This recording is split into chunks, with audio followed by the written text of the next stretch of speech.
北極のフロン Let me introduce myself. I am Yoshitaka Shindo, the Vice President of the Parliamentary League on Arctic Frontier and the member of the House of Representatives of Japan.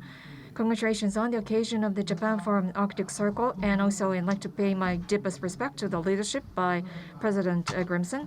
And also, we are very much honored to have the distinguished the guests and the ministers from overseas, led by Minister Thordarson for the Environment of Iceland and the Honorable Member of the Parliament of Denmark, Cabinet, and the Special Envoy of Samtan of Singapore, and the the Deputy Chairman, Deputy Secretary of India, Khanna, and other guests.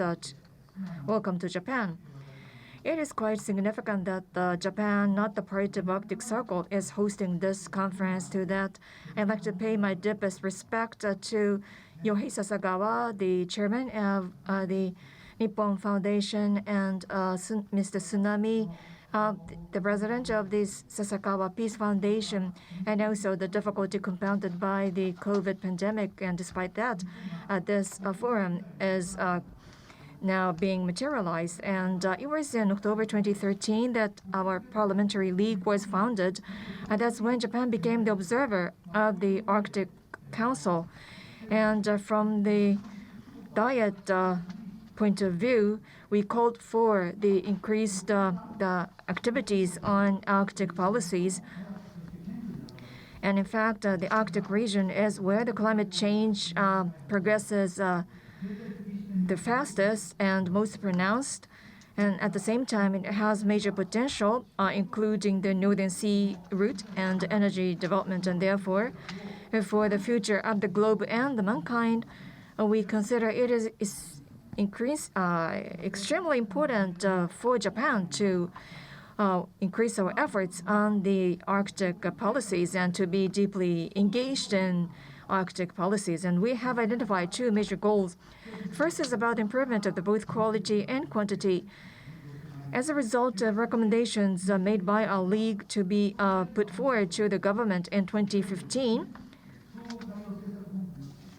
at the Comprehensive Ocean Policy Headquarters chaired by the Prime Minister, the Arctic policies were developed for the first time. Of course, even before that, Japan has been working on the various research activities of Arctic region, but it was the first time in 2015 that the policies at government level was formulated. And also because of the increased priority, the ARCS and ARCS-2, the Arctic Region Research Project, started to receive the more focus, and as a result, we are seeing the increased activity by the specialists and experts in Arctic region. Another important part is about the increasing the means for the fieldwork in Arctic region. Japan, as of now, doesn't have an icebreaker as a research vessel. For Japan to be more active in Arctic region, we need the foothold for such activities, and that would be realized by the icebreaker vessel. And that's what we have been placing high priority since the beginning of the league that was founded. But that went through a very hard negotiation. It took 4 years for the budget finally allocated. And then since fiscal year 2021, the new icebreaker started to be constructed to be launched in 2026.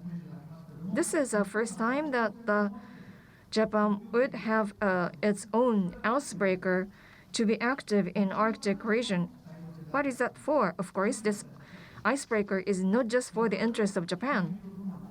Together with the research of our interest, we hope that this is going to serve as the international platform for scientists and researchers of all over the world, so that more scientists and experts could be engaged in Arctic region, and we hope to make the contribution even in a small way to that.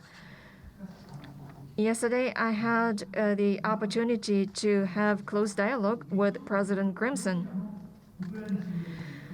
First, we share the same concern that the Russia that holds presidency has stopped its the activities in Arctic Council due to the Russian invasion into Ukraine, and we also agreed on the fact that any attempt to change status quo by force should not be tolerated, no matter where that is taking place.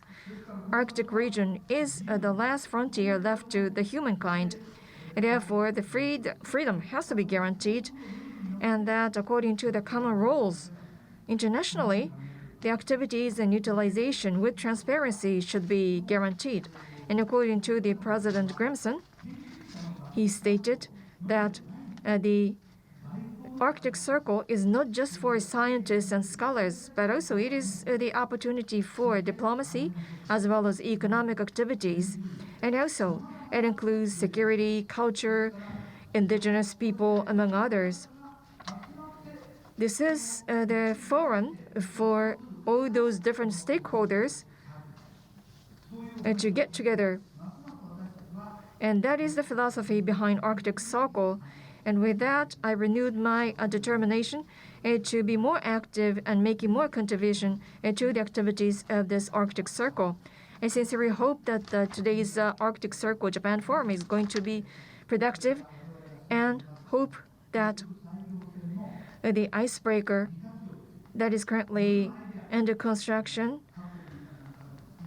should be subject to discussion by the participants from other countries about their ideas about the use of this icebreaker. Congratulations once again on the opening of the forum, and hope for the great success of the conference. Thank you.